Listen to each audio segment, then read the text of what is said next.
एक 13 साल के लड़के की डेड बॉडी डॉक्टर्स के पास पोस्टमार्टम के लिए जाती है और जब डॉक्टर्स इस लड़के की पोस्टमार्टम करते हैं तो डॉक्टर की रूहें कांप जाती है और वह भी सोचने पर मजबूर हो जाते हैं कि आखिर इस लड़के के साथ इतनी हैवानियत किसने की होगी। असल में इस लड़के के साथ जो है दुष्कर्म किया गया था, साथ ही इस लड़के के जो बॉडी थी उसके ऊपर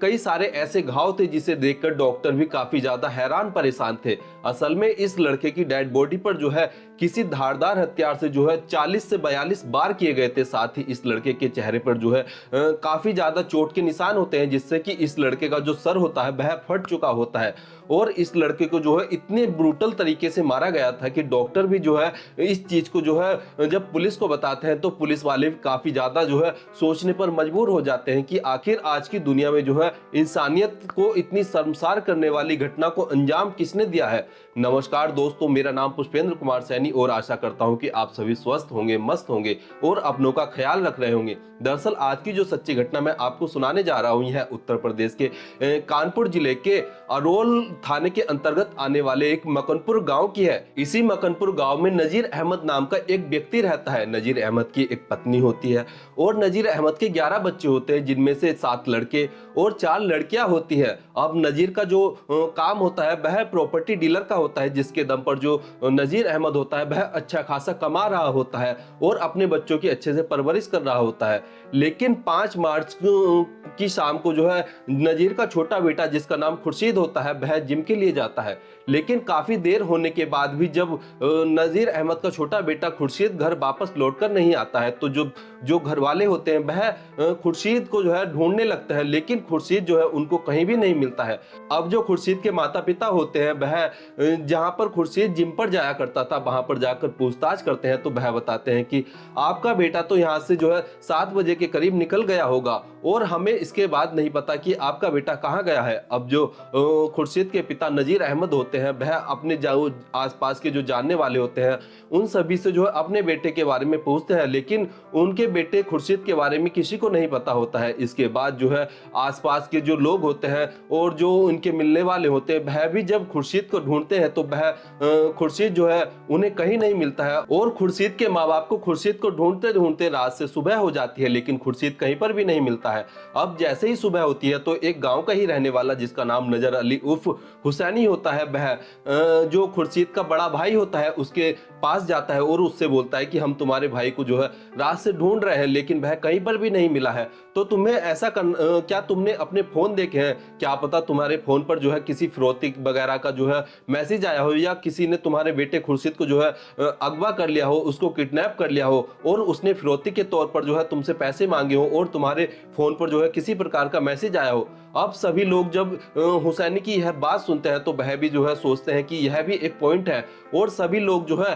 अपने अपने फोन चेक करते हैं। तो जो खुर्शीद का बड़ा भाई होता है जब वह अपना फोन चेक करता है तो उसके फोन पर जो है मैसेज आया हुआ होता है कि तुम्हारा जो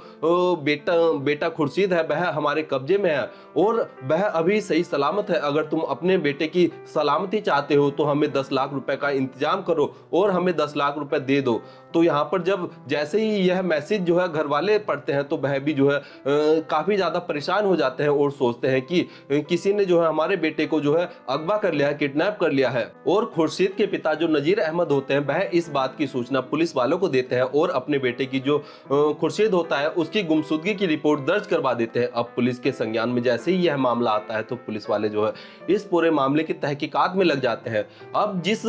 फोन पर जिस नजीर अहमद के जिस बेटे के फोन पर जो यह मैसेज आया, फिरौती मांगने का मैसेज आया था, पुलिस उस फोन को जो है अपने पास रखती है और जिस नंबर से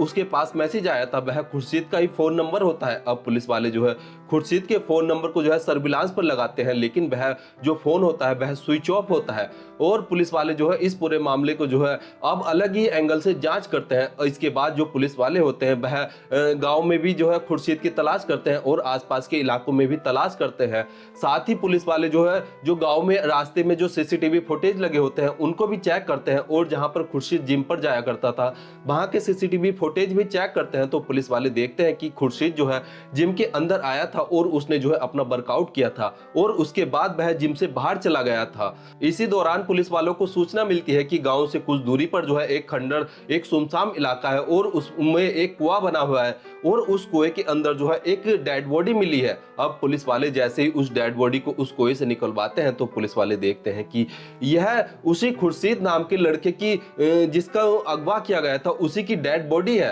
अब पुलिस वाले जो है खुर्शीद की डेड बॉडी को अपने कब्जे में लेकर जो है उसे जो है पोस्टमार्टम के लिए भेज देते हैं। अब यह मामला जो है एक प्रॉपर्टी डीलर का होता है और बच्चे के साथ जो है देखने से ही पता चल रहा था कि उसके साथ जो है काफी जो है दुर्व्यवहार किया गया है, उसके साथ जो है कुकर्म किया गया है, साथ ही उसके शरीर पर जो है काफी मारपीट के जो है निशान थे। तो पुलिस वाले जो है इस मामले के जो खुर्शीद की डेड बॉडी होती है उसका जो है तुरंत जो है इमरजेंसी में पोस्टमार्टम कराते हैं। साथ ही जब खुर्शीद के माता पिता यह सुनते हैं कि खुर्शीद की जो है मौत हो चुकी है तो वह भी जो है काफी ज्यादा रोने लगते हैं और उनका भी रो रो कर बुरा हाल हो जाता है। और यहाँ पर जो पुलिस वाले होते हैं जब डॉक्टर्स जो है पुलिस वालों को इस बात को बताते हैं कि खुर्शीद के साथ जो है काफी ज्यादा दरिंदगी की गई है, उसका जो है उसके साथ दुष्कर्म किया गया है, उसका रेप किया गया है, साथ ही उसके शरीर पर जो है किसी धारदार हथियार से जो है उसके शरीर में घोंपा गया है और ऐसे निशान जो है खुर्शीद की डेड बॉडी पर जो है 40 से 42 निशान होते हैं जिससे कि किसी धारदार हथियार को जो है उसके शरीर में घोंपा गया हो। साथ ही जो खुर्शीद के डेड बॉडी होती है उसके सर पर जो है काफी ज्यादा बार किए गए होते हैं जिससे कि उसका सिर जो है काफी बुरी तरीके से फट चुका होता है। अब पुलिस वाले जैसे ही यह सुनते हैं तो यह मामला काफी ज्यादा हाईलाइट हो जाता है जिससे कि पुलिस वालों के ऊपर जो है काफी ज्यादा प्रेशर आ जाता है। अब पुलिस वाले जो है जो रास्ते में जिस रास्ते से खुर्शीद जिम जाया करता था उस रास्ते पर जब पुलिस वाले चेक करते हैं तो उन्हें जो है सीसीटीवी की फुटेज दिखाई देती है जिसमें कि जो खुर्शीद होता है वह जो है कुछ लड़कों के साथ, जो कुछ गांव के लड़कों के साथ ही कहीं पर जाता हुआ दिखाई पड़ता है। अब पुलिस वाले जो होते हैं वह उनमें से एक लड़के को जो है गिरफ्तार कर लेते हैं जिसमें से एक का नाम नजर अली उर्फ हुसैनी होता है और यह जो हुसैनी नाम का लड़का होता है यह वही लड़का होता है जिसने खुर्शीद के बड़े भाई को यह जाकर बोला था कि क्या तुमने अपने फोन चेक किए हैं, क्या तुम्हारे फोन पर किसी तरह की फिरौती की जो है डिमांड की गई है। अब यह जब पुलिस इस हुसैनी नाम के लड़के को जो है गिरफ्तार करती है, साथ ही जब पुलिस वालों को जो है जो खुर्शीद के माता पिता होते हैं और जो भाई होते हैं वह बताते हैं कि इसी ने जो है हमें इस बात की सूचना दी थी कि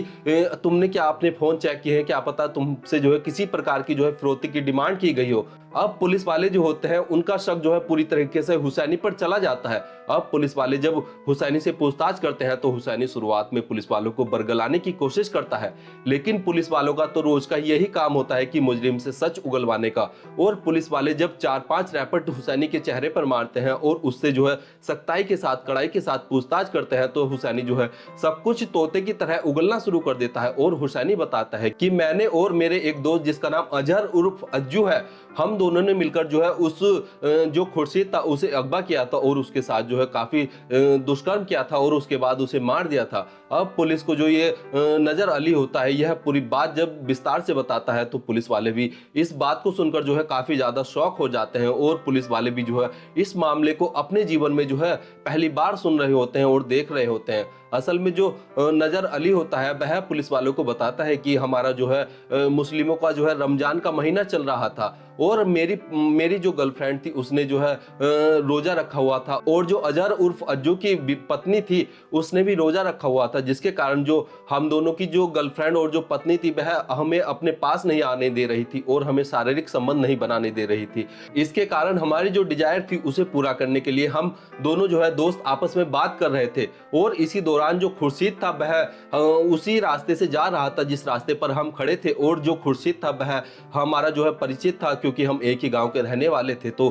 खुर्शीद से जब हम बात करते हैं कि ऐसे कि क्या तुम हमारे साथ चलोगे, हमने एक कॉल गर्ल बुलाई है और हम उसके साथ जो है काफी ज्यादा मस्ती करेंगे, उसके साथ संबंध बनाएंगे। तो जैसे ही ये जो खुर्शीद होता है वह इस बात को सुनता है तो वह इन दोनों के साथ जो है चला जाता है और ये दोनों जो है खुर्शीद को अपनी बाइक पर बिठाकर जो है जो नजर अली होता है और जो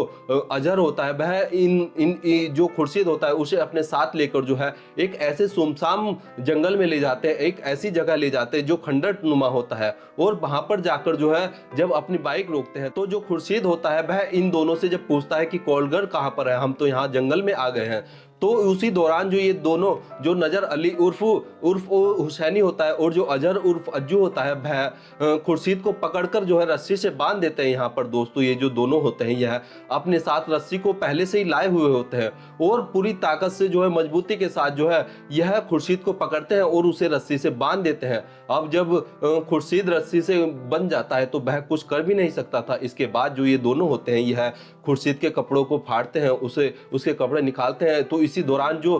खुर्शीद होता है वह चीखने चिल्लाने लगता है। तो यह जो दोनों होते हैं उसके जो खुर्शीद के मुंह में कपड़ा ठूस देते हैं जिससे कि वह चिल्ला ना सके। और उसके बाद ये दोनों जो होते हैं वह बारी बारी से इस 13 साल के नाबालिग खुर्शीद नाम के लड़के के साथ जो है रेप जैसा घिनौना कृत्य करते हैं। उसके साथ जो है यह जघन्य कांड करते हैं। और उसके बाद जो है जब इनकी हवस पूरी हो जाती है उसके बाद ये दोनों जो है एक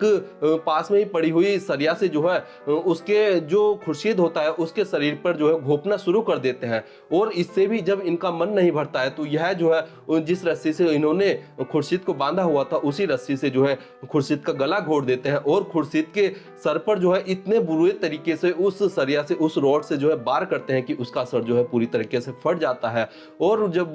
जो वह खुर्शीद होता है वह पूरी तरह से लहूलुहान हो जाता है। इसके बाद ये दोनों जो है एक कपड़े से जो है बांधकर खुर्शीद को जो है पास ही में बने एक कुएं में फेंक देते हैं। और जो खुर्शीद का फोन होता है उसे जो है खुर्शीद के फिंगरप्रिंट से यह खोल अनलॉक कर लेते हैं और उसका फिंगरप्रिंट जो है लॉक होता है उसे हटा देते हैं जिससे कि ये जो है उस खुर्शीद के फोन से ही जो है खुर्शीद के माता पिता से जो उसके भाई होता है उसके पास मैसेज करते हैं कि तुम्हारा जो भाई है जो बेटा है वह हमारे पास है और वह अभी सही सलामत है, अगर तुम इसे छुड़ाना चाहते हो तो हमें 10 लाख रुपए चाहिए और हमें 10 लाख रुपए का इंतजाम करके दे दो। और पुलिस जब इन दोनों की यह बात सुनती है तो पुलिस भी जो है काफी ज्यादा सोचने पर मजबूर हो जाती है कि इन दोनों ने आखिर इतना जघन्य अपराध किया है। और पुलिस जो है इन दोनों के ऊपर जो है सख्त से सख्त कार्रवाई कर रही है और इन दोनों से जो है पूछताछ कर रही है कि क्या इस पूरे जो है मामले में जो है कोई और व्यक्ति भी शामिल है या नहीं। और दोस्तों जैसे ही यह खबर अखबार के जरिए न्यूज चैनल्स के माध्यम से सोशल मीडिया के माध्यम से लोगों तक पहुंचती है तो हर कोई जो है इस पूरे घटना को सुनकर जो है हैरान परेशान हो जाता है और सोचने पर मजबूर हो जाता है कि आखिर इस कलयुगी दुनिया में जो है इस तरह के लोग भी हैं जो इस तरह के जघन्य अपराध को जो है अंजाम दे देते हैं। दोस्तों इस पूरे घटनाक्रम को सुनाने का उद्देश्य किसी की भावनाओं को ठेस पहुंचाना या दुख पहुंचाना नहीं बल्कि आपको जागरूक करना है, सचेत करना है। धन्यवाद।